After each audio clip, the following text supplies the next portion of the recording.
अस्सलामुअलैकुम वरहमतुल्लाहि वबरकातुहू। मैं हूं डॉक्टर हामिद शाफ़ी और आप देख रहे हैं Shafia social media. Shafia social media के प्लेटफॉर्म पे आज जो सवाल है वो ये है, अस्सलामुअलैकुम वरहमतुल्लाहि वबरकातुहू। मोहतरम हज़रत साहब, मैंने 2 दिन पहले आपका वीलॉग सुना जिसमें आपने बच्चों के रिश्तों के लिए किए गए वज़ाइफ के नुकसानात बयान किए थे, उन पर तफसीली रोशनी डाली थी। मगर मेरा इश्काल ख़त्म नहीं हुआ क्योंकि मैंने एक ही बार वजीफ़ा किया है और मेरे बेटे और बेटी का रिश्ता हो गया है। तो फिर आप कैसे ये दावा करते हैं कि वजीफ़ों के ज़रिए किए हुए रिश्ते कामयाब नहीं होते? इस बात की वजाहत फरमाएं। आज तो लोग हर जायज़ और नाजायज़ काम के लिए औरादो वज़ाइफ कर रहे हैं और उनके काम भी हो रहे हैं। मेरे ख़ानदान में कई मिसालें हैं। बराए करम मेरे इश्काल को दूर फरमाएं और वीलॉग में मेरी क्लास ना पढ़िएगा। जज़ाकल्लाह खैर। ये हैं जी मिसिस काशिफ गुम्मन गुजरांवाला से। थोड़ा सा पेचीदा सवाल है, मैं इसकी थोड़ी सी बैकग्राउंड भी आपको बता देता हूँ। उसके बाद इस सवाल का जो लुबे लुबाब है वो भी आपके सामने रखूँगा, तो फिर इंशाअल्लाह उसका जवाब भी देने की कोशिश करूँगा ताकि मिसिस काशिफ गुम्मन का भी इश्काल ख़त्म हो जाए और इसी तरह अगर आप भी कन्फ्यूजन का शिकार हैं तो आपकी भी कन्फ्यूजन जो है वो ख़त्म हो जाए। कुछ दिन पहले मैंने बयान किया कि वो रिश्ते जो औरादो वज़ाइफ के ज़रिए हिप्नोटाइज करके किए जाते हैं या हो जाते हैं, वो अमूमी तौर पे कामयाब नहीं होते बल्कि बहुत सी मुश्किलात के शिकार हो जाते हैं। वो ख़ानदान भी टूट जाते हैं जो नए बनते हैं, और जो पिछला ख़ानदान होता है, कुंबा होता है, वो भी ज़लीलो ख़ार हो जाता है। तो मेरे बयान के अंदर ये पैगाम था कि आप औरादो वज़ाइफ कब कर सकते हैं, कब नहीं कर सकते। तो इन्होंने उस बात को समझा नहीं है। इन्होंने अपने तजुर्बात को हमारे साथ शेयर किया है कि मैंने तो वजीफ़ा किया है, मेरे बेटे का भी और बेटी का रिश्ता भी हो गया है। तो आप कैसे दावा करते हैं? भाई, मैं दावा ये करता हूं कि अगर आपने औरादो वज़ाइफ किए जहां पे नहीं करने चाहिए थे, रिश्ता हो भी जाएगा तो अपने साथ वो मसाइल लेकर आएगा, परेशानियां लेकर आएगा कि आपको लेने के देने पड़ जाएंगे। बात मैंने ये कही थी। मैंने ये हरगिज नहीं कहा कि औरादो वज़ाइफ रिश्तों के लिए आप नहीं कर सकते। अभी मैं वाज़े करूंगा, मजीद वजाहत करूंगा। ये बात तो मैंने कही नहीं है। सवाल ये था या मेरा मौक़िफ़ ये था या बात ये थी कि कहां करने हैं और कहां नहीं करने। उस बात की आपने तायीद भी की है कि लोग आज हर जायज़ और नाजायज़ काम के लिए वज़ाइफ कर रहे हैं। तो जब आप कोई भी वजीफ़ा, सिर्फ रिश्तों की बात नहीं है, कोई भी वजीफ़ा नाजायज़ काम के लिए करोगे तो वो बैकफायर होकर रहेगा, उसका सेटबैक आकर रहेगा, आप रजत का शिकार होकर रहेंगे। फिर रजत होने के बाद क्या होता है, मेरा ख्याल है कि अगर आप बयानात तवज्जो के साथ सुनते हैं और उन बयानात में से एक बयान भी अगर आपने रजत पे सुना हुआ है तो आपको मालूम होगा कि ये 7 नस्लें खा जाती, यानी खानदानों के खानदान वीरान हो जाते हैं, इंसान बर्बाद हो जाता है, कहीं का नहीं रह जाता और जिंदगी और मौत की कश्मकश में अपने डंग पूरे करता है। फिर मैंने ये फिक्र भी बोला था कि वो खारिश वाले कुत्ते से भी बदतर हो जाता है, मौत मांगता है, मौत नहीं आती। अल्लाह ना करे एक वजीफा या तवीज़ उल्टा पड़ गया, बैकफायर हो गया। तो ये बातें मैंने सारी उस बयान में कही थी। इन्होंने उस बयान को या मेरी बातों को या मेरे मौक़िफ़ को उल्ट लिया है। तो बहरकैफ मैं सवाल का जवाब देता हूँ, मैं अपनी वजाहत करता हूँ, अपना मौक़िफ़ देता हूँ, तो इंशाअल्लाह अज़ीज़ आपके इश्काल भी दूर हो जाएंगे और वो तमाम हज़रात जो औरादो वज़ाइफ जायज़ या नाजायज़ मकासद के लिए कर रहे हैं। यानी हर काम के लिए वजीफ़ा, हर काम के लिए वजीफ़ा वो दिल के कानों के साथ सुने। और वो माँ बाप जो औरादो वज़ाइफ या वो नौजवान बच्चे बच्चियाँ जो औरादो वज़ाइफ या तवीज़ धागा अपने रिश्तों के लिए कर रहे हैं। एक तो है ना माँ बाप कर रहे हैं, आज जो नौजवान नस्ल है वो भी नीला पीला चिट्टा काला या औरादो वज़ाइफ अपनी पसंद की शादी के लिए कर रहे हैं। तो आप सब ने मेरी गुजारिशात को या इल्तजाओं को या मेरे अल्फाज को तवज्जो के साथ सुनना है, ताकि जहां जहां कमी है वहां इस्लाह कर लो, ये ना हो कि बहुत देर हो जाए।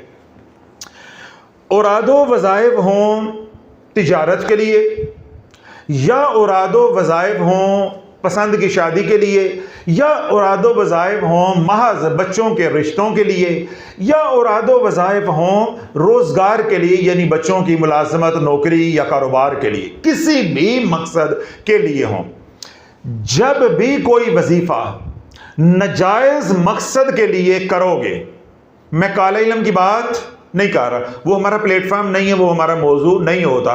हाँ, बाहर मजबूरी कहीं मुझे वजाहत करनी पड़े तो फिर मैं उसको जो है वो मौजू का हिस्सा बनाता हूँ, वगरना जब मैं लफ्ज़ इस्तेमाल कर रहा हूँ या इस्तिलाह इस्तेमाल कर रहा हूँ औरादो वज़ाइफ, तो इसका मतलब है कि कुरान और हदीस से नूरानी आमाल, नारी की बात नहीं हो रही। तो जब भी आप औरादो वज़ाइफ करोगे यानी कुरानी औरादो वज़ाइफ करोगे नाजायज़ मकसद के लिए, वो 100% 99.9 नहीं कह रहा, 100% सेटबैक होकर रहेगा। यह मुमकिन है कि आप कोई भी विर्द वजीफा कुरान से नाजायज मकसद के लिए करें, ठीक है, आपको कामयाबी मिल जाएगी, लेकिन बाद में वो कामयाबी आपके गाटे फिट हो जाएगी। अगर कामयाबी नहीं मिलेगी तब भी वो वजीफा आपके गाटे फिट हो जाएगा, और अगर कामयाबी मिल गई तो तब भी वो वजीफा आपके गाटे फिट हो जाएगा, और जो कामयाबी मिली है वो भी आपके गाटे फिट हो जाएगी। यानी दोहरा नुकसान होगा जब आप नाजायज मकासद के लिए कुरान को बतौर वजीफा इस्तेमाल करेंगे। अब ये जो औरादो वज़ाइफ है, क्योंकि हमने अपना जो स्कोप है या मौजू है उसको महदूद रखना है, रिश्तों के हवाले से बात करेंगे, लेकिन आपने बात को बिलअमूम समझना है कि किसी भी मकसद के लिए नाजायज़ करोगे तो ये होगा, जायज़ करोगे तो ये होगा। लेकिन मैं जो है वो लिमिटेड रहूँगा ताकि महदूद रहने से जिन्होंने सवाल किया उनको भी जवाब मिल जाए, और ख़ास तौर पर माओं की इस्लाह हो जाए, माँ बाप की इस्लाह हो जाए, जो दिन रात औलाद के लिए, रिश्तों के लिए, कारोबार के लिए, मुलाजमत के लिए वजीफे किए जा रहे हैं, या नौजवान बच्चे बच्चियां जो आजकल तवीज़ धागा या औरादो वज़ाइफ के जरिए अपनी पसंद की शादी कराने की कोशिश कर रहे हैं। मेरा मकसूद और मतलूब है उनकी इस्लाह हो जाए, और मिसिस काशिफ गुम्मन साहबा जो गुजरांवाला से हैं उनको जवाब भी मिल जाए, ताकि उनके इश्काल भी ख़त्म हो जाए। आपने अपने ताईं समझना है, जो आप पढ़ रहे हैं और जिस मकसद के लिए पढ़ रहे हैं आपने उसको जहन में रखना है। कहीं मेरी कड़ियां भी वहीं जाकर तो नहीं जुड़ रही, कहीं मैं भी टूंगा तो नहीं जाऊंगा, आपने अपने अंदर जानते रहना है। औरादो वज़ाइफ किसी भी मकसद के लिए हो, जिस तरह रिश्तों की बात हो रही है, जब रिश्तों के लिए औरादो वज़ाइफ किए जाते हैं तो इनके पीछे दो मुहर्रकात होते हैं। कितने मुहर्रकात? दो इरादे होते हैं, दो नीयतें होती हैं। जो लफ्ज़ आपको आसानी से समझ आता है उसको पकड़ लो। बसा औकात औरादो वज़ाइफ रिश्तों के लिए तब किए जाते हैं कि रिश्ता आया, यानी आपने बेटी का रिश्ता करना है, रिश्ता आया, बात चली, बात खत्म हो गई। आपके साथ एक बार ये हुआ, आप खामोश हो गए, फिर बात चली, यानी कहीं से रिश्ता आया, बात चली, बात आखिर तक पहुंच गई तो रिश्ता खत्म हो गया। या ये सिनेरियो भी हो सकता है कि आप रिश्ता बेटी का या बेटे का करना चाह रहे हैं, कोई आपको पूछता ही नहीं है, यह सूरत हाल भी हो सकती है। तो जब सूरत हाल ऐसी हो कि आप रिश्ता करना चाहते हैं, कोई रिश्ता लेना ही नहीं चाहता, या सूरत हाल ऐसी हो कि रिश्ते आते हैं मगर बात नहीं बनती, कहीं ना कहीं जाकर बात खत्म हो जाती है, रुकावट आ जाती है, अब आपको इलाज की जरूरत है। आपको औरादो वज़ाइफ करने की ज़रूरत है, मगर शर्त यह है कि पीछे कोई उस्ताद का हाथ हो, मुर्शद का हाथ हो, आमिल का हाथ हो, रहबर या रहनुमा हो, जो आपको बताए कि आपका मसला क्या है और इस मसले के लिए क्या पढ़ना है, कैसे पढ़ना है, उसके लवाज़मात क्या होंगे, उसकी शराइत क्या होंगी, उसका प्रोटोकॉल क्या होगा और कब पढ़ना है, कितनी देर पढ़ना है, और जब मकसद में कामयाबी मिल जाए तो फिर इसको वाइंड अप कैसे करना है। एक तो है ये कैटेगरी, ये बिल्कुल हक पे है, जायज है। इस मकसद के लिए औरादो वज़ाइफ करना ऐन शरीयत का हुक्म है। नहीं समझ आई? ऐन शरीयत का हुक्म है। क्यों? अब आप बीमार हो चुके, आपको ब्लॉकेज हो चुकी है, आपकी चारों पोल्स ब्लॉक हो चुकी हैं, आप बंदिश का शिकार हो चुके हैं, तो अपना इलाज करवाना बदनी। तवज्जो रखिएगा, शरीयत का मसला बयान कर रहा हूं, फिर हम अमलियात की तरफ चले जाएंगे। तो शरीयत का मसला जरा नाजुक मामला होता है। अगर आप बीमार हो गए हैं बदनी या रूहानी, चाहे मेडिकल ट्रीटमेंट है चाहे स्पिरिचुअल ट्रीटमेंट है, दोनों करना और दोनों करवाना सुन्नत रसूल अलैहिस्सलातु वस्सलाम है। यह शरीयत का मसला अपने दिल में उतार ले। जो बदबख्त आज ये कहते हैं जी हम नहीं मानते, ये उनको पैगाम दे रहा हूं, उनको समझा रहा हूं कि बोलते हुए कुछ तोल लिया करो, कुछ सोचा करो कि हम क्या बोल रहे हैं। मेडिकल ट्रीटमेंट करना और मेडिकल ट्रीटमेंट करवाना, ये दोनों सुन्नत है। अल्लाह के नबी अलैहिस्सलातु वस्सलाम ने अपना मेडिकल ट्रीटमेंट किया भी और करवाया भी। समझ आ गई? यानी लोगों का भी किया और अपना भी इलाज किया, जो उस वक्त का तरीकाकार था। इसी तरह हुजूर अलैहिस्सलातु वस्सलाम ने अपने गुलामों का रूहानी इलाज किया भी, और जब आप खुद जादू का शिकार हुए तो सूरह फलक नास से अपना रूहानी इलाज खुद भी किया। यानी लोगों का भी किया और अपना भी किया। इसका क्या मतलब हुआ कि जो मुआलिज किसी का इलाज कर रहा है वो भी सुन्नत पे चल रहा है, तो जो मरीज हमारी तरह का जाके इलाज करवा रहा है वो भी सुन्नत समझ के इलाज करवाए तो सुन्नत का सवाब भी होगा। इलाज तो करवाना ही करवाना है, लेकिन सुन्नत समझ के करवाएगा तो शिफा भी होगी और सवाब भी होगा। इसी तरह अगर कोई मेडिकल डॉक्टर है तो वो सुन्नत समझ के ये शोबा जो है वो सिलेक्ट करता है या इधर आता है, तो वो सुन्नत समझ के मरीजों का इलाज करेगा, तो जो उसकी खिदमत पे मुआवजा मिलना है वो तो मिलेगा, लेकिन सुन्नत का नूर भी मिलेगा और सुन्नत का सवाब भी मिलेगा। इसी तरह आप बीमार हो गए तो आपने इलाज तो करवाना ही, मरना तो नहीं है, इलाज तो करवाना है। तो जब आप सुन्नत समझ के इलाज करवाओगे तो सुन्नत का नूर भी मिलेगा और सुन्नत का सवाब भी मिलेगा और इंशाल्लाह फिर शिफा भी मिलेगी। यहां तक बात समझ आ गई? इलाज करवाना चाहे रूहानी हो चाहे बदनी हो, यह क्या है? सुन्नत है, और जान बचाना वाजिब है। अब बात समझ आई?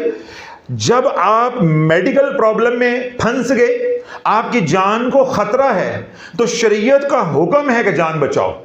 अब जान बचाना वाजिब है और इलाज करवाना सुन्नत है। समझ आ रही?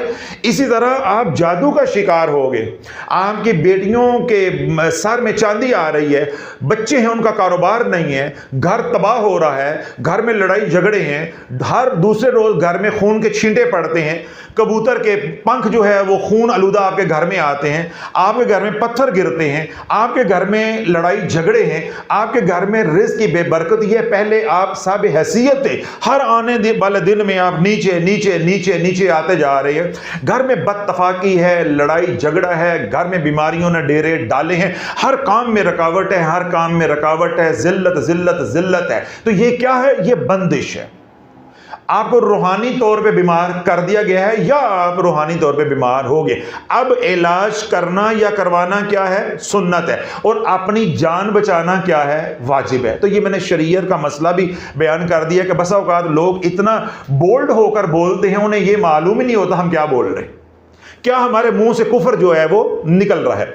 तो अब बोलो, अगर आपकी बेटी का रिश्ता नहीं हो रहा, आपने अपने अंदर झांकते रहना है। मैं सिर्फ रिश्तों की बात करूंगा। आपने कारोबार है तो कारोबार का सोचें, इमिग्रेशन है तो इमिग्रेशन का सोचें, बीमारी है तो बीमारी का सोचें। मैं सिर्फ रिश्तों की बात करूंगा ताकि जो मौजू है वो महदूद रहे, इनको जो इश्काल है वो ख़त्म हो जाए। अब आपकी बेटियों का रिश्ता नहीं हो रहा, जरा यहां हाथ रख के कहें उनको घर बैठे रहने दें, उनको घर बिठाए रखेंगे। कौन सा मां बाप है कि जो ये कहेगा कि होता तो हो नहीं तो ना सही? कोई है ऐसा? हर मां बाप ये चाहेगा कि खैर से अपने वक्त पे अपने घर पहुंचे, खैर आफियत के साथ, इज्जत के साथ। अब मां बाप अपनी कोशिश भी कर रहे हैं, बच्चे अपने ताई कोशिश कर रहे हैं, लेकिन रिश्ता नहीं हो रहा। जिस तरह मैंने कहा कि पहले तो कोई पूछता नहीं है, और अगर पूछता है तो फाइनल नहीं होता। कहीं बात शुरू में ख़त्म हो जाती है, कहीं दरमियान में ख़त्म हो जाती है, कहीं बहुत आगे जाके बात ख़त्म हो जाती है। बाज़ घरों में ऐसी सूरत हाल भी होती है कि बात डन हो गई, मंगनी हो गई, बाद में लड़ाइयाँ पड़ गई, मंगनी टूट गई, एक टूटी, दो टूटी, तीन टूटी। बाज़ घरों में ऐसा होता है कि वो निकाह कर देते हैं, रुखसी से पहले ही जो है वो ढोलकी बजना शुरू हो जाती, लड़ाइयाँ पड़ जाती हैं, तलाक और खुला तक बात चल जाती। जब ये वाले तमाम मामलात आपके साथ रिश्तों के हवाले से चल रहे हैं, अब आपके लिए इलाज करवाना वाजिब है। यहां सब्र नहीं करना। तुम बहुत बड़े साबिर बनने की कोशिश शाफी के सामने नहीं करो। जिस दर से ये सारी खैरात मिल रही है, क्या हुजूर अलैहिस्सलातु वस्सलाम ने ये बात इरशाद फरमाई है कि सब्र करो? क्योंकि मैंने सब्र किया, तुम भी सब्र करो। हुजूर अलैहिस्सलातु वस्सलाम ने 6 महीने सब्र किया है। कितने महीने? 6। क्यों किया है? कि जादू का इलाज अभी नाज़िल नहीं हुआ था, अल्लाह की तरफ से कोई अमर नहीं आया था। तो हुजूर अलैहिस्सलातु वस्सलाम 6 महीने मुसलसल तकलीफ में रहे, खामोश रहे, तकलीफ में रहे, खामोश रहे। आपकी बशरियत को मुतासर किया जादू ने, आपकी बशरियत को मुतासर किया, नबूवत और नौरानियत को मुतासर नहीं किया। यहां यह मसला भी अकीदे का जहन में रखना है। आपकी बशरियत को मुतासर किया। हुजूर अलैहिस्सलातु वस्सलाम तकलीफ में रहे 6 महीने तक। 6 महीने के बाद अल्लाह ने सारे राज खोल दिए। वो एक लंबी रवायत है, वो इस वक्त हमारा मौजू नहीं है। फिर जिब्रील अमीन अलैहिस्सलाम 11 आयात सूरह फलक और सूरह नास की लेकर नाज़िल हुए।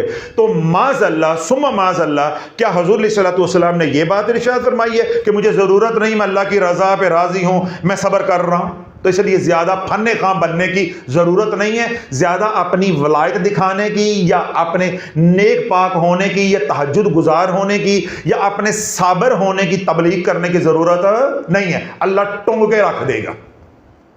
जितनी अपनी औकात है उतना बोला करो, उतना बोला करो। ये ना हो कि ये अल्फाज ही पकड़ का जरिया बन जाए। हर वक्त अल्लाह से डरते रहो, डरते रहो। उसका फजल मांगो, उसका करम मांगो, उसका करम मांगो। हुजूर अलैहिस्सलातु वस्सलाम अपने गुलाम के पास गए तीमारदारी के लिए, अयादत के लिए। तो उस गुलाम ने बारगाह रसालत में अर्ज की कि या रसूलुल्लाह, दुआ करें कि अल्लाह मुझे सब्र दे दे। सुनो जरा, अल्लाह मुझे सब्र दे दे। तो हुजूर अलैहिस्सलातु वस्सलाम नाराज हुए। हुजूर अलैहिस्सलातु वस्सलाम नाराज हुए, आपको जलाल आया। आपने अपने गुलाम को मुखातिब फरमाया कि अल्लाह से सब्र नहीं, अल्लाह से फजल मांगो। अल्लाह से सब्र नहीं, अल्लाह से फजल मांगो। सब्र किया जाता है। या अय्युहल्लज़ीना आमनुस्तईनु बिस्सब्रि वस्सलाह इन्नल्लाहा मअस साबिरीन।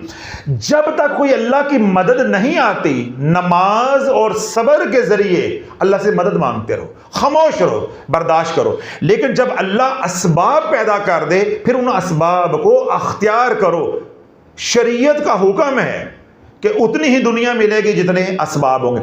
अब बच्चों के रिश्ते नहीं हो रहे, तो ये सब्र का मकाम नहीं है, ये कोशिश का मकाम है। यहां तकद्दुर करनी है, भाग दौड़ करें। जब कोई अल्लाह वाला मिल जाए, कोई आमिल मिल जाए या कोई उस्ताद मिल जाए या कोई आपको मददगार मिल जाए, आप समझें कि ये बंदा हमारी इस मुश्किल घड़ी में मदद कर सकता है, आपका दिल मुतमईन है, तो अब आपने अपना उन बच्चों का रूहानी इलाज करना है। चाहे वो तवीज़ धागे के जरिए हो, बिल्कुल जायज़ है, चाहे वो हमारे तरीका इलाज से हो यानी औरादो वज़ाइफ से हो। ये 2 ही तरीके हैं, 2 ही पैटर्न है, दोनों तरह जायज़ है।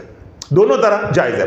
अब देखें, जो हमारा पैटर्न है, हम अरोमा थेरेपी भी इस्तेमाल करते हैं, हम तावीज़ात भी इस्तेमाल करते हैं और हम औराद वज़ाइफ को भी इस्तेमाल करते हैं। यानी एक कंपोजिशन है, ये एक तरीका इलाज है। बाज़ लोग होते हैं वो सिर्फ पढ़ाई के ज़रिए करते हैं, बाज़ लोग होते हैं कि वो तावीज़ धागे के ज़रिए ही करते हैं। हर बंदे का अपना तरीका है, तमाम तरीके मुस्तनद हैं और सदियों से चले आ रहे हैं। कोई भी तरीके का हामिल आपको बंदा मिल जाता है तो आपके ऊपर इलाज करवाना अपने बच्चों का या अपना वाजिब है। जान बचाना, इज्जत बचाना, नामूस बचाना, कारोबार को बचाना, ठीक है। और जो इलाज करना है या करवाना है ये सुन्नत के दर्जे में आएगा। समझ आ रही बात? अब यहां पे आप औरादो वज़ाइफ करेंगे जैसे कोई करवाएगा रहबर या रहनुमा, तो आपको क्या होगा? नफा होगा। बल्कि मैंने शरीयत का मसला पूरा बयान किया है कि आपको वाजिब पूरा करने का भी सवाब मिलेगा। मिसाल के तौर पे आप बिस्तर पे पड़े हुए, अब आपको मैं जाके बताता हूं या कोई बंदा जाकर बताता है जी आप जादू के शिकार हैं, आप कहते हैं मैं नहीं मानता, मैंने इलाज नहीं करवाना, मैं पीरों फकीरों को नहीं मानता, मैं तवीज़ धागे नहीं मानता, ये शिरक होता है। तो वही ये जहालत है, तूने ऐसे ही एड़ियां रगड़ रगड़ के मरना है। ना तूने दीन पढ़ा, तो ना तू किसी कॉलेज स्कूल में गया, तो तेरे पल्ले काई शय नहीं है। तूने ऐसे ही कुत्ते की मौत मर जाना है औलिया अल्लाह के ऊपर भौंकते हुए या बुजुर्गों के ऊपर भौंकते हुए, क्योंकि तेरे अंदर सॉफ्टवेयर ये डाला गया है, मैं ना मानू, मैं ना मानू, मैं ना मानू। तेरे अंदर सॉफ्टवेयर ही हुआ। हूं नोकिया 3310 व्हाट्सएप कैसे चला दे, फेसबुक कैसे चला दे, ठीक है, या ट्विटर है, एक्स है, उसको कैसे चला दे। 3310 से चेक कैपेसिटी नहीं है, तो ये बदबख्ती की अलामत है। ये कोई आप अपने आप को साहबे इल्म जाहिर ना करें कि ओ जी मैं नहीं मनदा, असी मर जाएंगे तो चंगे हैं, कारोबार रुड़ गया तो रुड़ जाए, मैं ये तवीज़ धागे नू नहीं मनदा। तेरा नबी मानता था। फॉर योर काइंड इंफॉर्मेशन, तेरे नबी से ही हमने ये खैरात ली है और ले रहे हैं और उसकी उम्मत को मैं बांट रहे हैं। अमलियात का दरवाजा कहां से खुलता है? बारगाह रसालत से।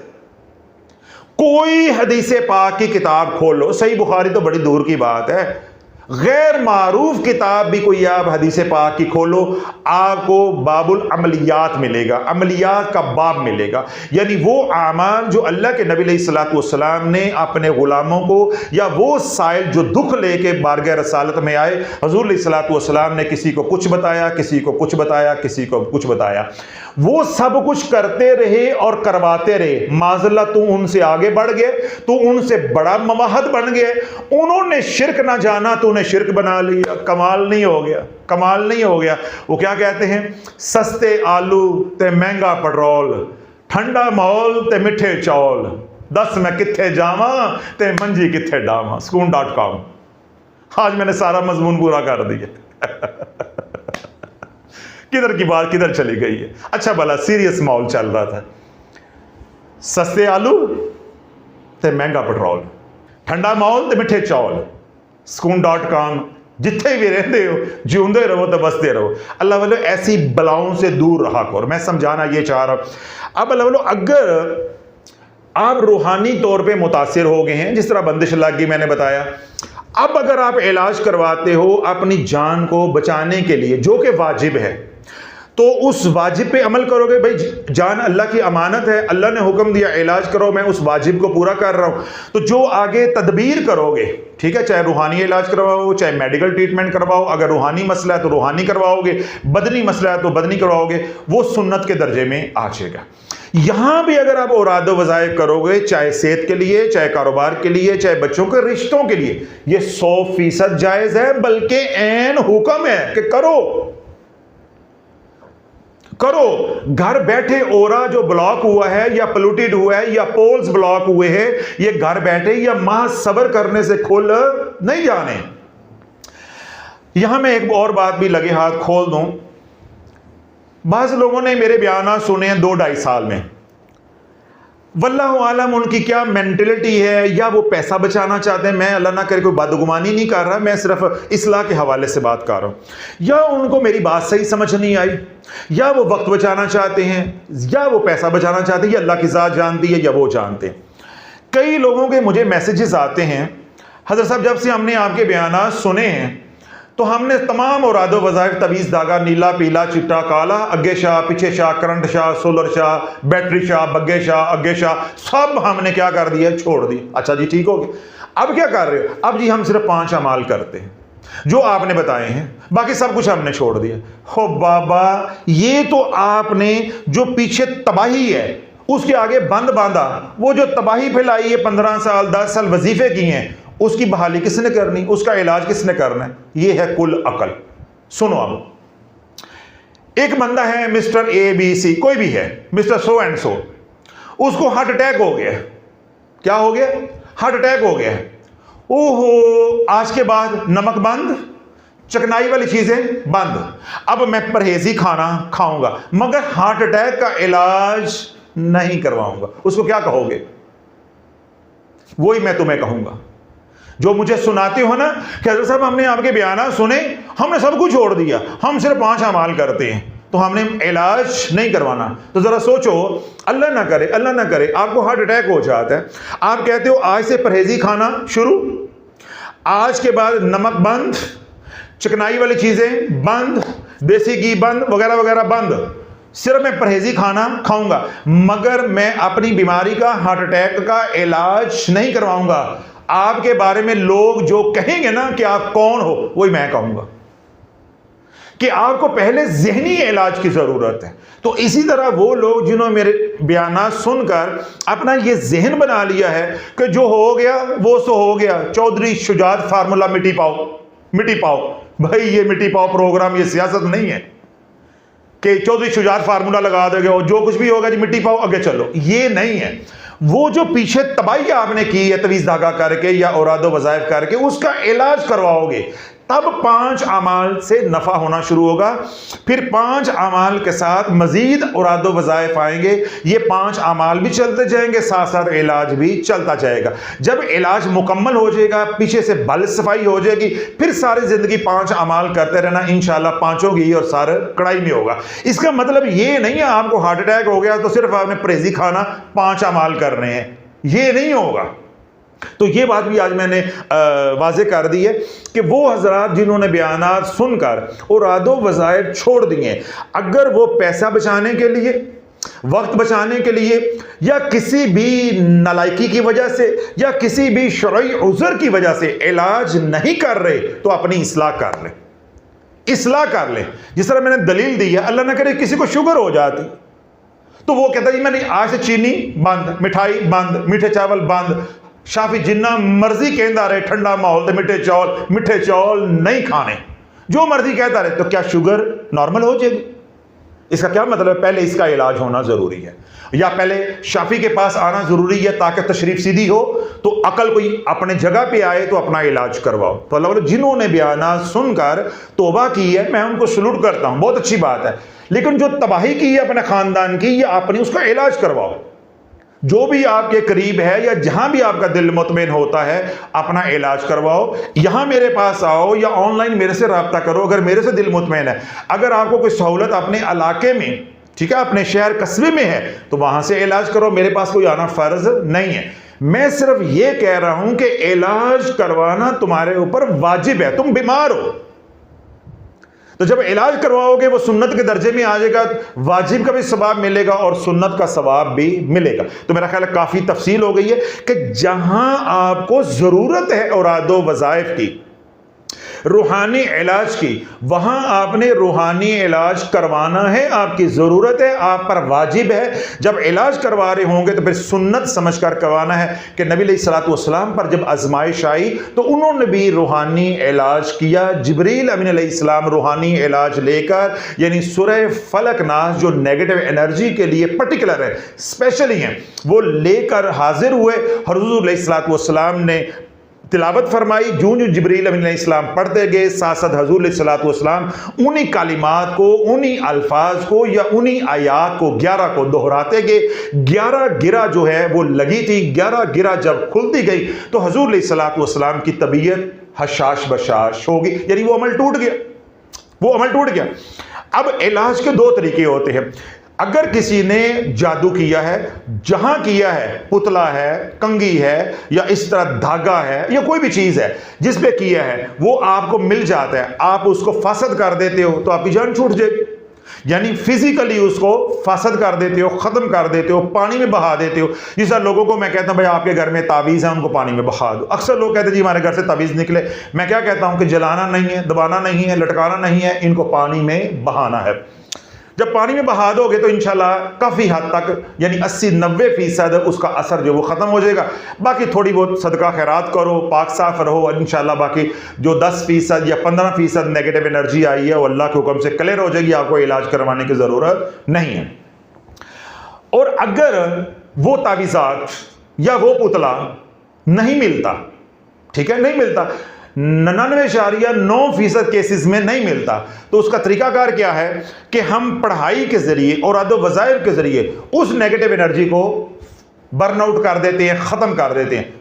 ये तरीका भी, ये ऑप्शन भी मौजूद है। तो इसलिए समझा ये रहा हूं कि अगर आपका मसला ताज़ा है, एक्यूट है, कोई बात नहीं, तब ये इलाज होगा।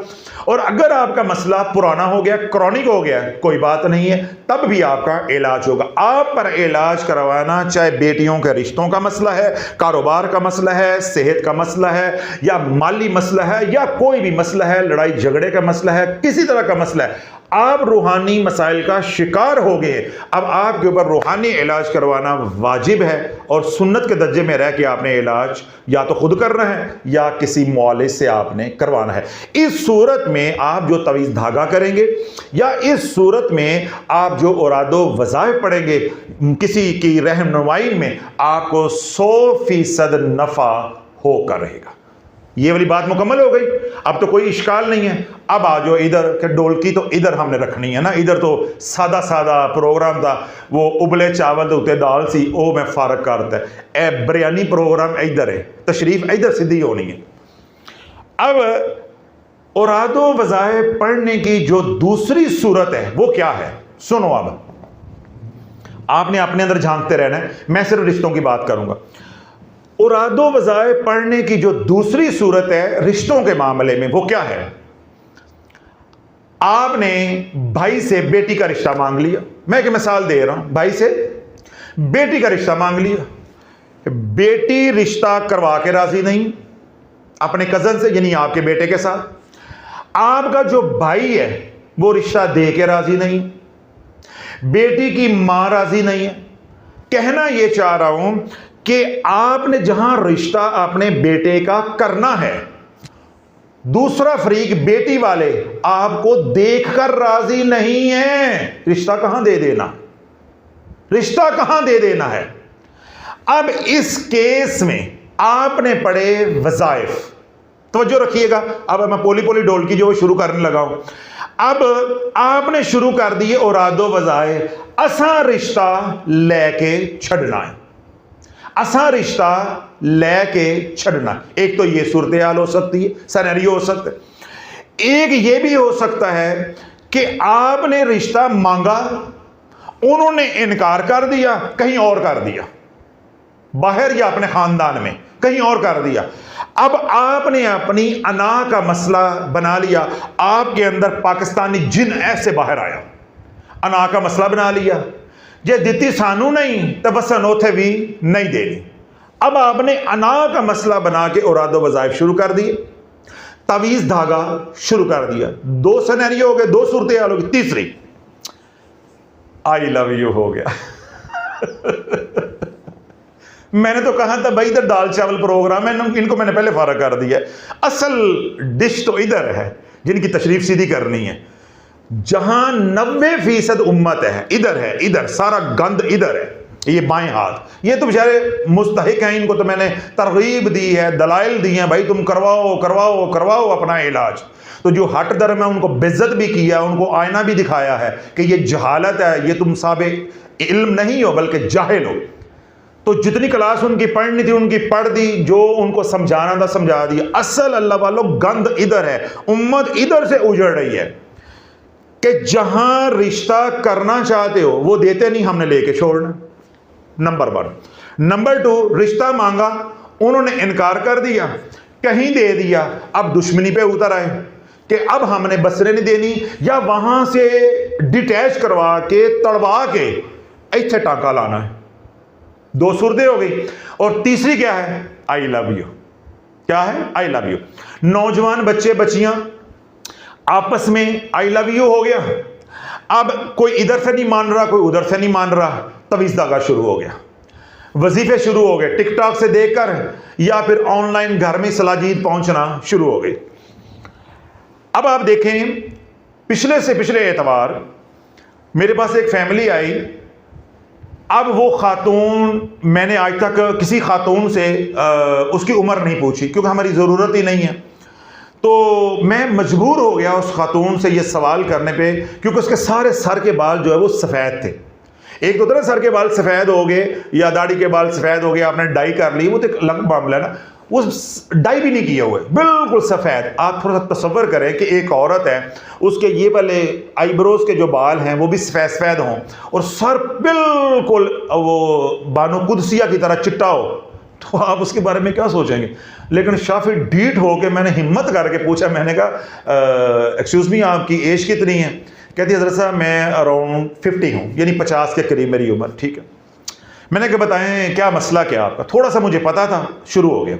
शुरू क्या हुआ है कि मुझे मोहब्बत हो गई है 50 साल की उम्र में, और अगली बात मीनोपास भी हो गया हुआ है। मैं किथे जावा ते मंजी किथे डावा, मीनोपास भी हो गया है। यानी अगर आपको नहीं समझ आई, औरत के अंदर बच्चे पैदा करने की जो सलाहियत है वो भी खत्म हो गई। फिर भी इश्क हो गया, भाई होता होगा, हमारा तो हुआ, वो भी खत्म हो गया उनको इश्क हो गया। अब वो अपने शोहर को कहती है दे तलाक दे तलाक दे तलाक, खुला दे खुला दे। लड़ाई मार कुटाई, सड़क पे भी उसके शोहर ने मारा वगैरह वगैरह। अब वो क्यों तलाक चाह रही है कि कहीं उसने अपने टांके सेट कर लिए हो।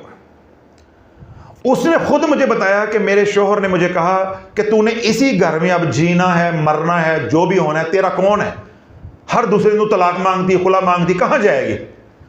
खातून की जुर्रत को 21 तोपों की सलामी है। उसने मोबाइल खोला, उसने कहा बंदोबस्त किया हुआ है, बंदोबस्त किया हुआ। अब अल्लाह वालों क्या है कि जवानी में लड़ते मरते बच्चे पैदा हो गए। बच्चे तो वैसे ही पैदा हो जाते हैं। अब बच्चे तो पैदा हो गए, लेकिन सच्चा और सच्चा प्यार नहीं मिला। बच्चे पैदा होने का मतलब ये हरगिज नहीं है कि सच्चा प्यार मिला हुआ है, बल्कि जहां पे 2 नंबर प्यार होता है वहां बच्चे ज्यादा पैदा होते हैं। समझ आ रही बात? अब बच्चे पैदा हो गए लेकिन सच्चा और सच्चा प्यार नहीं मिला, घर में ढोलकी बजती रही है।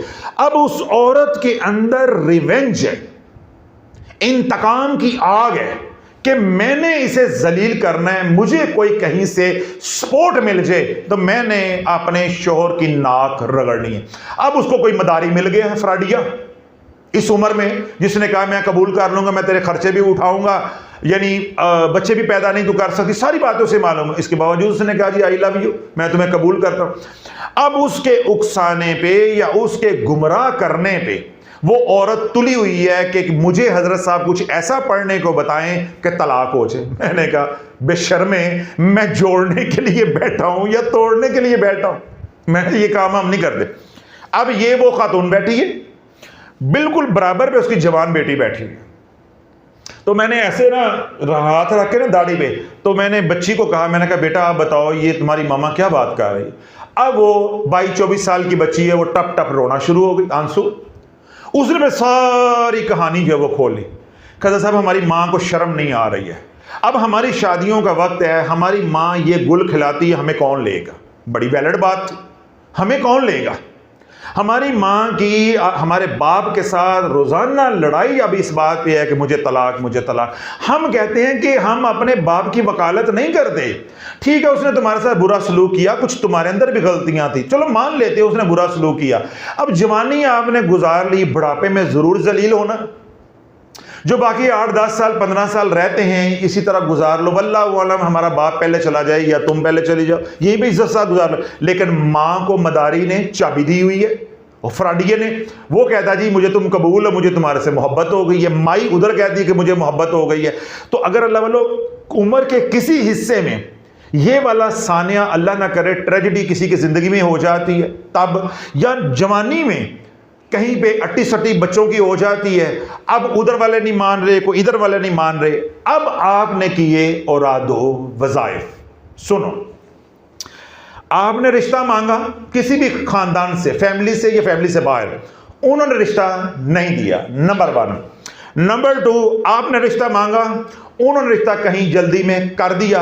अब आपने अना का मसला बना लिया कि हम वहां से क्या करवाएंगे, डिटैच, और यहां पे अटैच करेंगे, वहां से तोड़ा के यहां जोड़ेंगे। 2 बातें होगी। तीसरी सूरत हाल मैंने अभी बताई है, आई लव यू वाली, चाहे किसी भी उम्र के हिस्से में हो, जवानी में ये काम हो तो ये शर्म भी जायज है। अगर लड़का लड़की आपस में पसंद करते हैं, बड़े उनके सर जोड़ देते हैं, ये ऐन शरीयत के मुताबिक है, कोई इसमें मुज़ायका नहीं, कोई बुरी बात नहीं है। और अगर हो जाए 50 साल की उम्र में तो इसको मोहब्बत नहीं कहते, नहीं, मजा नहीं आ रहा, अखा मलो ते कन्ना चुंगलियां मारो। जब 50 साल की उम्र में चिट्टा चाटा हो, उस वक्त ये काम हो जाए तो इसको लव नहीं कहते, इसको चवल कहते हैं। तो लव का एक वक्त होता है, चवल का कोई वक्त नहीं होता। तो उम्र के किसी हिस्से में किसी ने ये वाली चवल मारनी है, तो अब चवल मारी नहीं जा रही, बात बनी तो बात खराब होगी। जिस तरह अब उसने पूरा अपना अरेंजमेंट कर लिया है, अब तलाक नहीं मिल रही, यानी खुला नहीं मिल रहा, अब वो खुला के लिए वज़ाइफ पड़ रही है, ये है नाजायज, ये है नाजायज। रिश्ता बेटी का मांगा, वो नहीं दे रहे, उनको पसंद ही नहीं, आप ना बच्चा पसंद है ना आपका खानदान पसंद है, अब आपने पड़े वज़ाइफ, ये है नाजायज। बेटी का रिश्ता बेटे का रिश्ता मांगा, उन्होंने कहीं कर दिया, अब आपने अना का मसला बना के तवीज़ धागा और पढ़ाइयाँ शुरू कर दी, ये है नाजायज।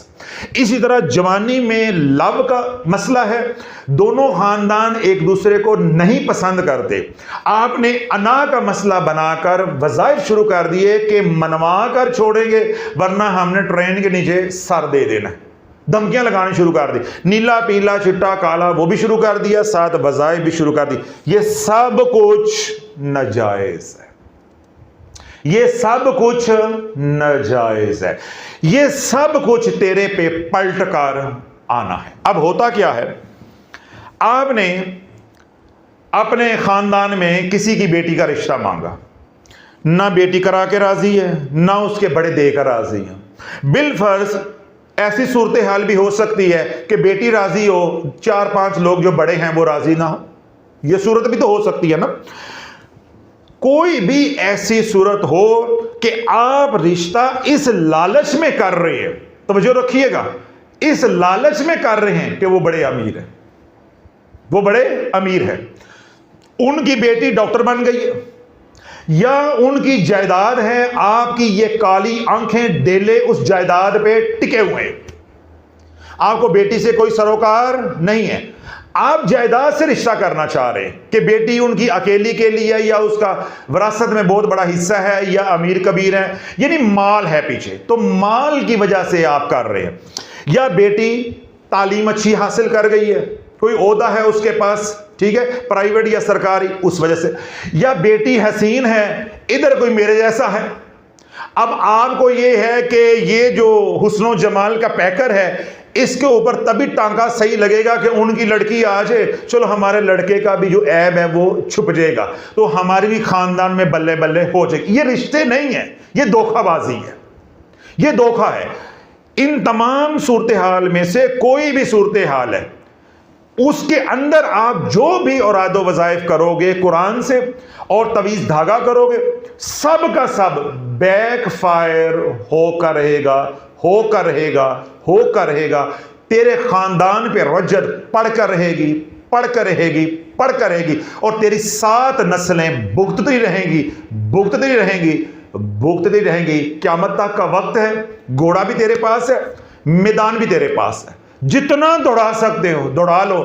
अगर मेरी जिंदगी में यह ना हुआ और मेरे मरने के बाद हुआ तो आकर मेरी कब्र पे बात कर लेना, ये होकर रहना, ये होकर रहना। क्यों? जब आपने कुरान को नाजायज मकासद के लिए इस्तेमाल किया, वो एनर्जी ने बाउंस होना ही होना है। अब होता क्या है, जिस तरह मिसिस काशिफ गुमन साहब हैं, उन्होंने गिले किए हैं, शिकवे किए हैं, देखो जी मैंने बेटी का रिश्ते के लिए वजीफ़ा किया, बेटे के लिए किया, अब हमारा तो हो गया। मैंने तो पहले वाजे कर दिया कि जहाँ ज़रूरत होगी वहाँ पे ये गोली चल के रहेगी और इंशाल्लाह कामयाबी भी मिलेगी। आगे वो ये कहती हैं कि लोग जायज़ और नाजायज़ काम के लिए वजीफ़े करते हैं और उनके काम भी होते हैं। बीबी तूने मेरे बयानात काम तक सुने हैं, उनके काम जब हो जाते हैं फिर क्या होता है वो नहीं तुमने सुना। अभी भी दोहराया है कि 7 नस्लें ये वजीफे खा जाएंगे। अब सुनो, आपने नाजायज काम के लिए, जैसा बेटी के रिश्ते की हम बात कर रहे हैं, आपने पढ़ाई शुरू कर दी। मिसाल के तौर पे आपको किसी ने कहा 11 मरतबा सूरह मुज़म्मिल पढ़ो, या मुंह में इलायची रखकर 1100 मरतबा या वदूदू पढ़ो, ताकि वो रिश्ता हमें दे दें, वो जो मुखालफत कर रहे हैं वो बाज आ जाए। अब आप एनर्जी जनरेट किए जा रहे हो, वजीफा पढ़े जा रहे हो, जो भी किसी ने बताया हुआ है उनका तसव्वुर कर करके इम्कान है, तवज्जो नहीं कर रहे। असल अब मौजू हमारा शुरू हुआ है। इम्कान है, बल्कि कवी इम्कान है कि रिश्ता हो जाएगा। ये कुरान है, ये एनर्जी है। जितना आप खलूस के साथ, तड़प के साथ, चाहे फ्रॉड ही है, पढ़ोगे, क्या होगा, वो एनर्जी उनके ओरा में जाती जाएगी। हर बंदे की क्या है, एक बर्दाश्त है। जब वो एनर्जी इधर से उधर इतनी हो जाएगी कि उनकी बर्दाश्त से बाहर हो जाएगी, उनके जहन माऊफ हो जाएंगे। उनके जहन क्या हो जाएंगे, माउफ। मैं मैकेनिज्म साइंस आपको बता रहा हूं कि हिप्नोटाइज कैसे किया जाता है। ये जो लोग पैसे डबल करते हैं, सड़कों पे खड़े होकर एक पल में फ्रॉड करके निकल जाते हैं, बाद में हम कहते हैं ओ ये क्या हो गया। तो भाई ये यही तो समझा रहा हूं कि जब एनर्जी आप वजीफे के जरिए या आप आमिल हैं तवज्जो के जरिए मुंतकल करोगे तो क्या है, हर बंदे की एक बर्दाश्त है। जब ओरा के अंदर एनर्जी मैक्सिमम चली जाएगी तो वो एनर्जी उसके दिमाग को, ये जो कॉन्शियस माइंड है, तो जो करो जरा, मुश्किल अल्फाज हैं, ये क्या है, कॉन्शियस माइंड है, इसको शट डाउन कर देगी, ये बंद हो जाएगा। ये दिमाग का अगला हिस्सा जो ये है, इसको कहते हैं कॉन्शियस माइंड, इसको कहते हैं सब कॉन्शियस माइंड। ये जो फ्रंटल हिस्सा है, ठीक है, ये जो फ्रंटल ब्रेन है, ये हो जाएगा शट डाउन। आपके अंदर सोचने की सलाहियत खत्म हो जाएगी। ये जो लोग फ्रॉड करते हैं, पैसे डबल करना या लूटना या वगैरह वगैरह, घरों में औरतें आती हैं, वो क्या करती हैं, वो होती है काले इल्म की आमिल। उन्होंने ज़कात दी होती है, बरसों की रियाजत होती है, वो 2 लफ्ज़ पढ़ते हैं पढ़ाई के जरिए या कोई चीज़ खिला दी उसके जरिए, आपको हिप्नोटाइज करते हैं, लूट के निकल जाते हैं, बात ख़त्म हो जाती। उसके बाद क्या होता है, मज़ा नहीं आ रहा, जवाब नहीं आपने दिया, उसके बाद क्या होता है, क्या आप हमेशा हिप्नोटाइज रहते हैं? अगले ही लम्हे, लुटने के अगले ही लम्हे, जो ही वो लुटेरा आपसे दूर होता है, उसकी एनर्जी आपसे अलग होती, आप होश में आ जाते हैं। ऐसे ही होता है, अगले ही लम्हे आप होश में आ जाते हैं। क्यों? उसने परताव डाला, आपके ऊपर इंप्रेशन डाला, आप माउफ हो गए, आपका ये जो हिस्सा है ये शट डाउन हो गया, सोचने की ताकत ही खत्म हो गई, आपको कुछ समझ ही नहीं आ रहा मैं क्या करना है क्या नहीं कर। वो जो कुछ कहेगा आप करते जाओगे, जो कुछ कहेगा आप करते जाओगे, अच्छा बुरा जो भी वो कहे, जो ही वो आपसे अलग होगा उसका इंप्रेशन खत्म हो जाएगा, उसकी एनर्जी का तासुर असर खत्म हो जाएगा, आप होश में आओगे तो आपकी आंखें खुल जाएंगी, हमारे से फ्रॉड हो गया। अब आओ, आपने वजीफे पढ़े, आपने तवीज़ जलाए, आपने उल्टा सीधा जो कर सकते थे किया कि हमने रिश्ता लेकर छोड़ना है, या जहां उन्होंने कर दिया हमने तोड़कर छोड़ना है और लेकर छोड़ना है। अब आप एनर्जी ट्रांसफर किए जा रहे हैं, 10 दिन, 15 दिन, 20 दिन, महीना। एक वक्त आया कि उनका ये फ्रंटल ब्रेन जो है यानी कॉन्शियस माइंड है, ये शट डाउन हो गया। तो फिर क्या होगा, जो आप बोलोगे। फ्राडिया का मैंने क्या बताया कि जो फ्राडिया बोलेगा वो वही बेचारा मजलूम करेगा। इसी तरह आज आप कामयाब हो गए, वजीफे पढ़ पढ़ के, एनर्जी पहुंचा के, हिप्नोटाइज कर करके, आज उन बेटी वालों का दिमाग क्या हो गया, माउफ। अब जो आप कहोगे जिन यार न चावे, अब तो आपके हाथ में लगाम आ गई है, चाबी आपके हाथ में आ गई है। अब अच्छा करो बुरा करो, अब जो कहोगे उन्होंने रिश्ता दे देना। अब यहां तवज्जो रखनी है, रिश्ता हो गया, वजीफे से कामयाबी मिल गई। जिस तरह लुटेरे ने कार्रवाई डाली, वो लूट कर रफू चक्कर हो गया, बाद में क्या हुआ, लुटने वाले को होश आ गई। इसी तरह रिश्ता हो गया, बेटी आ गई घर, जो ही रिश्ता हो जाएगा तो जिस तरह लुटेरे ने पढ़ाई बंद कर दी थी, आपने भी बंद कर देनी है। वो करे तो लुटेरा, ए करन दे राबिया बसरी। साडी मां बड़ी नेक है, मैं जदों अपनी मां नूं वेखा ना तो मुसल्ले ते बैठी हुंदी, ए हाल है मामा दा, ए मामा करन दईयां, ए औरतां करन दईयां। 99% औरतें, कोई 1% मर्द होता है। हमारी मां जो तहज्जुद में उठती, ए तहज्जुदां पढ़ियां जा रही हैं। किसी की बेटी को वजीफों के जरिए हिप्नोटाइज करके अपने घर लेकर आना, क्यों? वो डॉक्टर बन गई है, उनके पीछे जमीनें हैं। मेरा खानदान क्यों उजड़ा? यही तो रोना था। मेरी मां बिस्तर पे पड़ी या मेरी मां इस हाल में इस दुनिया से रुखसत हुई तो क्यों हुई? यही तो रोना था कि मेरी मां 2 बहनें थी, भाई था नहीं, मामू था नहीं। अब मेरा खानदान ये कहता था, नानी जो हमें बताती थी कि जो आता था वो कहता था कि दोनों के रिश्ते लेने, यानी दोनों बेटियां हैं, दोनों लेनी। मसला क्या था? नंबरदारी। मसला क्या था? ज़राअत। मसला क्या था? ज़मीन। मसला क्या था? शहरी जायदाद। सिर्फ ये माल की वजह से मेरी मां और मेरी खाला बल्ली चढ़ गई, बल्ली चढ़ गई। मेरी नानी ये कहती थी, जो हमें बताती थी, मेरी नानी ये कहती थी मर जाऊंगी, दोनों एक घर में नहीं देनी, एक घर में नहीं। नाना राजी थे, नाना राजी थे। वो कहती थी कि मैं मर जाऊंगी, एक घर में दोनों नहीं दे रही। बेटा मेरा है नहीं, अल्लाह ना करे एक ही घर में दोनों दुखी हुई तो किसके साथ जाकर दुख सुख करेंगी है? तो दोनों अलग अलग ब्याह होंगे, अल्लाह ना करे कोई एक दुखी होती, चलो दूसरी हो, उसका दुख सुख सुनने वाला कोई दरवाजा तो खुला रहे। अब जब ये मेरी नानी ने स्टैंड लिया तो यहां से हम दुश्मनी में आ गए। ये हमारा कसूर है कुल। और ये कहानी कितनी पुरानी है? तकरीबन, मैं अगर भूल ना रहा हूं, 55 साल या 60 साल पुरानी है। 60 साल पहले जब औरादो वज़ाइफ नहीं थे, गली मोहल्ले के अंदर, क्या बस्ती के अंदर टेलीग्राम तार पढ़ने वाला बंदा नहीं मिलता था, जादू तब भी इतना था। 60 साल कमो पे या 55-60 के दरमियान में मुझे याद पड़ता है, इतने साल पुरानी बात है, यानी 70 से पहले की बात है। आप अंदाजा लगा लें कि उस वक्त मोहल्ले के अंदर, क्या पूरी बस्ती के अंदर टेलीग्राम आ जाती थी ना तो लोग रोना पिटना शुरू कर देते कि बंदा मर गया है। तो टेलीग्राम पढ़ने के लिए बंदा नहीं मिलता था, कुरान पढ़ने के लिए बंदा नहीं मिलता था। उस वक्त आपको अखबार पढ़ने वाला, पढ़कर सुनाने वाला बंदा नहीं मिलता था। लोगों के घरों में खत आ जाता था तो खत लेके लोग फिरते रहते थे, कोई पढ़ने वाला मिल जाए। मैं इतनी पुरानी बातें कर रहा हूं क्योंकि मैं कायदे आज़म का छोटा भाई हूं। सुनने वाले कहते हैं हजरत साहब, जहां जहां तक हाथ जाता है। फिर अम्मा आशा अगली बात इरशाद फरमाती हैं कि हुजूर अलैहिस्सलातु वस्सलाम ये काम 3 बार करते, सोने से पहले 3 बार करते। यानी एक बार सूरह फलकनास पढ़ी, अपने हाथों पे फूंक दिया, फिर वो हाथ मुबारक अपने पूरे बर्दन पे फेरे, ऊपर से नीचे की तरफ झाड़ा, झाड़ फूंक, झाड़ फूंक। अब ये जो पढ़ा, ये क्या कर दिया? फूंक दिया। अब ये जो कर रहे हैं हुजूर अलैहिस्सलातु वस्सलाम, ये क्या है? झाड़ना। अब ये क्या हो गया? झाड़ फूंक। ये जो झाड़ा जा रहा है इसको कहते हैं रूहानी उतारा। क्या कहते हैं? रूहानी उतारा। जितनी नेगेटिव एनर्जी होगी, जब आप ये पॉजिटिव एनर्जी वाला हाथ अपने पूरे बदन पे फेरेंगे, सारे असरात जलकर राख हो जाएंगे। आप हर तरह के नुकसान से भी इंशाअल्लाह महफूज हो जाएंगे।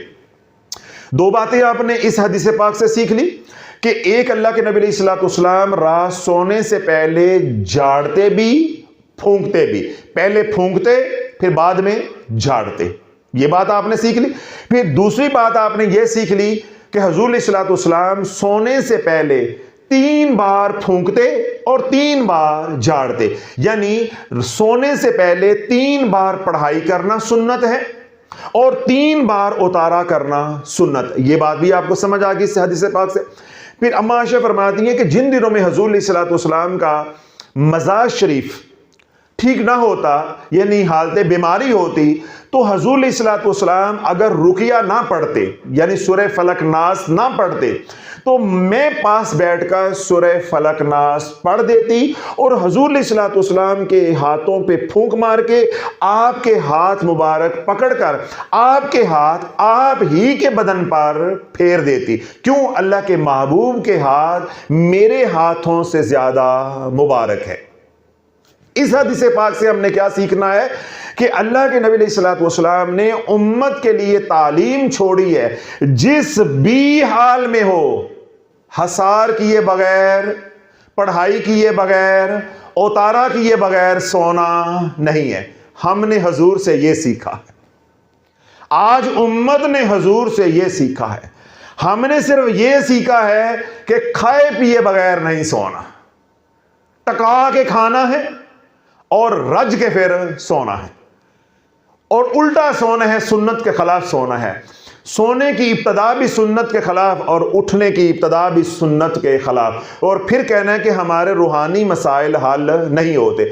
मैंने एक एक मरला अल्लाह के नबी अलैहिस्सलातु वस्सलाम की जिंदगी से आपको दिखा दिया है कि 3 बार फूंकना, 3 बार उतारना, और हालते बीमारी में अम्मा आयशा से पढ़ाई करवाना, उम्मत को यह तालीम देना है कि जो भी हालात हों, आपने उतारे के बगैर, झाड़ने के बगैर, हसार के बगैर नहीं सोना। और आज हजूर की उम्मत हमें आकर क्या कहती है, हजरत साहब वो साढ़े घर ब्याह आ गया सी ना, तो हफ्ता 1.5 हफ्ता फिर मैं खिजरी अमल नहीं पढ़ सकी है। मैं कह जी अच्छा तेनू की मौत पई सी, तू क्यों बंद कर दिता है? हजरत साहब हमारी फ़्लाइट थी ना, तो हम आए हैं, तो फिर वो रस्ते में फिर मसरूफियत रही, फिर वो लोग मिलन मुलन आए रिश्तेदार, फिर असी 10-15 दिन खिजरी अमल नहीं पढ़िया। अच्छा तेनू की मौत पई सी, तू क्यों नहीं पढ़िया? वो जी मेरे अयाम शुरू हो गए थे, मैंने इसलिए नहीं पढ़ा। तो भाई तुझे किसने कहा था कि अयाम में उतारा नहीं करना? तुझे किसने कहा था कि तूने कुरान की तिलावत करनी है? हम तो रुकिया और दम की बात कर रहे हैं। इसका पाकी और नापाकी के साथ तो कोई ताल्लुक ही नहीं है। इसका वजू और बगैर वजू हालत में किसी के साथ भी कोई ताल्लुक नहीं है। जब बार बार हम कहते हैं कि भाई ये तिलावत नहीं है, ये रुकिया है, ये झाड़ फूंक है, इसका वजू के साथ, पाकी नापाकी के साथ, सफर हजर के साथ, सेहत और बीमारी के साथ कोई ताल्लुक नहीं है, ये हर हाल में करना है, इसके बगैर गुजारा नहीं है। तो आज उम्मत आकर कैसे कैसे डकौंसले और कैसे कैसे बहाने सुनाती है कि बंदे का दिल चाहता है कि फिर कौलो लम्या, और कोई हल नहीं है, और इस उम्मत का कोई हल नहीं है। हमने 2 साल महज अल्लाह की रजा के लिए मेहनत करके देख लिया है और इस नतीजे पे पहुंचे हैं कि जो हमारे साथ हो रहा है इससे भी कई गुना ज्यादा होना चाहिए। जो हमारे साथ हो रहा है इससे भी कई गुना ज्यादा हमारे साथ होना चाहिए। क्यों? हम सीख के ही राजी नहीं है, हम अल्लाह के नबी की बात मान के ही राजी नहीं है। आपका इलाज चल रहा है, आप इलाज के दौरान क्या कह रहे? हजरत साहब वो बस फौतगी हो गई तो 5-7 दिन नहीं पड़ेगा। अच्छा तुझे क्या हुआ था?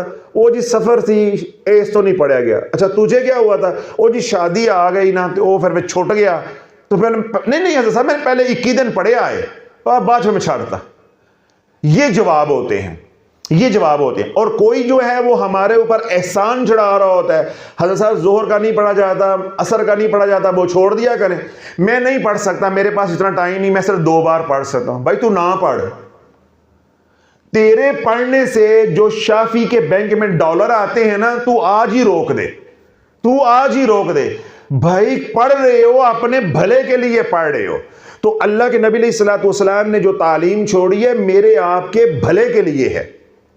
अगर हम सुन्नत पे अमल करेंगे तो इसमें नफा हमारा है, इसमें नफा किसका है? हमारा है।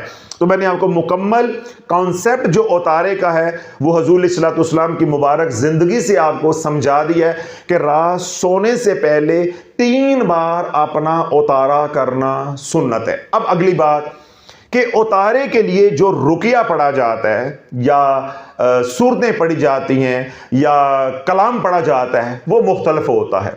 जब तक सूरह फलक नास नाजिल नहीं हुई थी तो अल्लाह के नबी अलैहिस्सलातु वस्सलाम सूरत फातिहा भी पढ़ते थे, सूरत बकरा की आयात भी पढ़ते थे, सूरत अल मोमिनून की आयात भी पढ़ते थे, इस सूरह यासीन की आयात, सूरत अल इमरान की आयात भी पढ़ते थे। लेकिन अल्लाह के महबूब अलैहिस्सलातु वस्सलाम फरमाते हैं कि जब सूरह फलक नास नाजिल हो गई, उकबा बिन आमिर ने इसको रवायत किया है कि हुजूर अलैहिस्सलातु वस्सलाम ने फिर तमाम रुकिया को छोड़ दिया। किसी को दम भी करना है तो सूरह फलक नास से हुजूर अलैहिस्सलातु वस्सलाम दम करते थे, और अपने ऊपर भी अगर रुकिया पढ़ना है तो सूरह फलक नास ही पढ़ते थे। जिस तरह हुजूर अलैहिस्सलातु वस्सलाम फजर की नमाज पढ़ा रहे थे, बिच्छू ने हुजूर अलैहिस्सलातु वस्सलाम के पांव मुबारक पे डंग मार दिया। अब वो सूजन हो गई तो अल्लाह के नबी अलैहिस्सलातु वस्सलाम ने थोड़ा सा नमक मंगवाया, पानी मंगवाया, उसके अंदर उसको मिक्स किया। अब हुजूर अलैहिस्सलातु वस्सलाम के पांव मुबारक के ऊपर सहाबा पानी आहिस्ता आहिस्ता डालते जा रहे हैं और हुजूर अलैहिस्सलातु वस्सलाम उतारा किए जा रहे हैं, सूरह फलक नास पढ़े जा रहे हैं, सूरह फलक नास पढ़े जा रहे हैं।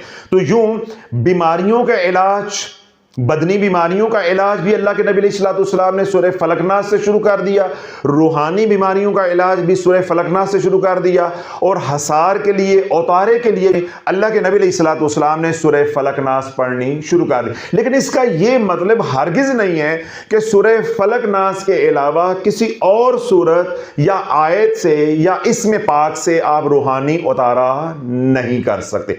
तो आज जो मैं आपको बताना चाह रहा हूं या सिखाना चाह रहा हूं वो है रूहानी उतारा अस्माउल हुस्ना से। अस्माउल हुस्ना में से कौन सा इस्म आज हमने इस्तेमाल करना है रूहानी उतारे के लिए, वो है या सलामु, या सलामु, या सलामु। अब आपने रूहानी उतारा करना है, कैसे करेंगे? आप अपने हाथों को यूं करेंगे। अभी मैंने हदीस पाक आपके सामने रखी कि हुजूर अलैहिस्सलातु वस्सलाम जब सूरह फलक नास पढ़ते तो पढ़ने के बाद कहां फूंकते थे? अपने दोनों हाथों की हथेलियों पे यूं फूंकते थे। तो आपने जब ये इसमें पाक पढ़ना है या सलामु, इसको इसमें जात के साथ जोड़ेंगे तो ये क्या बन जाएगा? या अल्लाहु या सलामु, या अल्लाहु या सलामु। तो आप इस इसमें पाक को या इस रुकिया को अपने हाथ के पोरों पे पढ़ेंगे। अब बड़ी अहम बातें हैं, स्टेप वाइज इंशाल्लाह मैं बताऊंगा, आपने इसी तरह अज़बर कर लेनी है। क्यों? आप सीख जाएंगे, फिर आप लाखों लोगों को सिखाने का जरिया बनेंगे। ये उतारा आपने तस्बीह के जरिए नहीं करना, यानी ये पढ़ाई तस्बीह के जरिए नहीं करनी, काउंटर के जरिए नहीं करनी। आपने या अल्लाह या सलामु 100 बार पढ़ना है और अपने हाथ के पोरों पे पढ़ना है, या अल्लाह या सलामु, या अल्लाह या सलामु, या अल्लाह या सलामु। अव्वलो आखिर 3 बार आप दुरूद इब्राहिम पढ़ेंगे, दरमियान में 100 बार आप पढ़ेंगे या अल्लाह या सलाम, या अल्लाह या सलाम। अपने हाथों पे यूं फूंक मार देंगे। अब ये हाथ आपने अपनी पेशानी से उठाने हैं और ऐसे ऊपर सर की तरफ, जिस तरह वजू के दौरान हम अपने सर का मसा करते हैं, यानी ये आगे से, यानी ये पीछे से आगे की तरफ नहीं लेकर आने, ये आपने आगे से पीछे की तरफ लेकर जाने। अब ये यूं अपना उतारा करेंगे, चेहरे का उतारा करेंगे, अपनी छाती का उतारा करेंगे, बाजुओं का, ऊपर से नीचे की तरफ। ये यूं यूं नहीं करना। झाड़ने का मतलब जहन में रखना है, झाड़ने का मतलब होता है ऊपर से नीचे, यानी उतारना। तो आपने यूं उतारना है, इसको यूं उतारना है। जहां जहां तक आपका हाथ जा रहा है आपने इसको उतारना है अपने पांव समेत। ये मुख्तसर सा तरीका है इसमें पाक या सलामू से रूहानी उतारा करने का। अब इसके अंदर सुन्नत का नूर दाखिल करना है हमने इंशाअल्लाह, ताकि ये उतारा और नूरानी हो जाए और कामयाब हो जाए। तो हम कैसे करेंगे? मैंने आपको क्या बताया कि जब भी आपने रूहानी उतारा करना है तो आपने क्या करना है कि अपने हाथ के पोरों पे आप 100 बार पढ़ेंगे या अल्लाह या सलाम, या अल्लाह या सलाम, या अल्लाह या सलाम, या अल्लाह या सलाम। अव्वल व आखिर 3 बार दुरूद इब्राहिम पढ़ेंगे, फिर दोनों हाथ यूं जोड़ के इस पे फूंक मार देंगे और ऊपर से नीचे तक हाथों को फेरते जाएंगे। ये आपका रूहानी उतारा हो जाएगा। अब क्योंकि हमारा बदन भी बीमार हुआ है, थोड़ा सा पानी अपने पास रखेंगे, एक फूंक पानी पे मारेंगे, 2-4 घूंट वो पानी के आप पी लेंगे। इंशाअल्लाह उतारा करने से आपका ज़ाहिर भी पाक हो जाएगा और पानी पीने से आपका बदन भी पाक हो जाएगा, यानी बैक वक्त रूहानी और बदनी बीमारियों का इलाज हो जाएगा। अभी मैंने ये बात कही कि इसी इलाज को, इसी उतारे को हमने सुन्नत के करीब करना है ताकि सुन्नत का नूर इसमें दाखिल हो, कामयाबी और बढ़ जाएगी। अब क्या करेंगे? ये जो मैंने कहा कि हमने अपने हाथ के पोरों पे कितनी बार या अल्लाह या सलामु पढ़ना है? 100 बार। तो अभी हदीस पाक में मैंने क्या बात आपको कही थी कि अल्लाह के नबी सल्लल्लाहु सोने से पहले 3 बार उतारा करते थे। अगर आप 100 बार या अल्लाह या सलामु पढ़ोगे तो उस पर वक्त लगेगा, उस पर वक्त लगेगा। अगर तो बीमारी है शदीद, अगर बीमारी की शिद्दत है ज्यादा, तो आप इसी तरह 100 बार पढ़ेंगे या अल्लाह या सलामु, अव्वलो आखिर 3 बार दुरूद इब्राहिम, हाथों की हथेलियों पे फूंक मारेंगे और पूरे बदन का उतारा कर देंगे। इस अमल को आपने 3 बार करना है, तो 3 बार उतारा करने की सुन्नत आज के दौर में जिंदा हो जाएगी। अब यह सुन्नत का नूर भी इलाज में शामिल हो जाएगा और कामयाबी यकीनी हो जाएगी। अगर आपके पास वक्त नहीं है, दोपहर का वक्त है, जोहर की नमाज है, असर की नमाज है, या रात को मगरिब या इशा की नमाज है, आप उसके बाद इतनी देर नहीं बैठ सकते, तो अब आप सुन्नत का नूर कैसे दाखिल करेंगे?